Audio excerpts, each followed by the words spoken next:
നരേന്ദ്രമോദിയുടെ നേതൃത്വത്തിലുള്ള ഗവൺമെന്റ് പ്രതിപക്ഷത്തിന്റെ വായ്മൂടി കെട്ടുവാൻ ശ്രമിക്കുന്നുവെന്ന് രമേശ് ചെന്നിത്തല എം.എൽ.എ. പറഞ്ഞു. UDF മാവേലിക്കര നിയോജക മണ്ഡലം കൺവെൻഷൻ ചാരുമൂട്ടിൽ ഉദ്ഘാടനം ചെയ്ത് സംസാരിക്കുകയായിരുന്നു അദ്ദേഹം.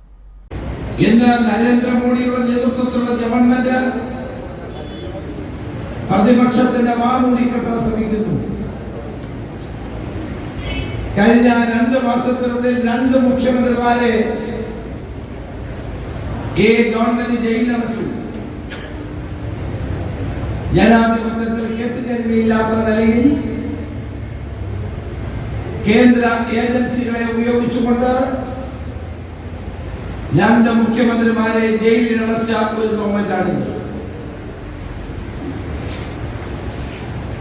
ജനാധിപത്യത്തിൽ എന്തെങ്കിലും നമ്മളിത് കേട്ടിട്ടുണ്ടോ? ഒരിക്കലും സംഭവിക്കാൻ പാടില്ലാത്ത ജനാധിപത്യ വിരുദ്ധമായ നടപടി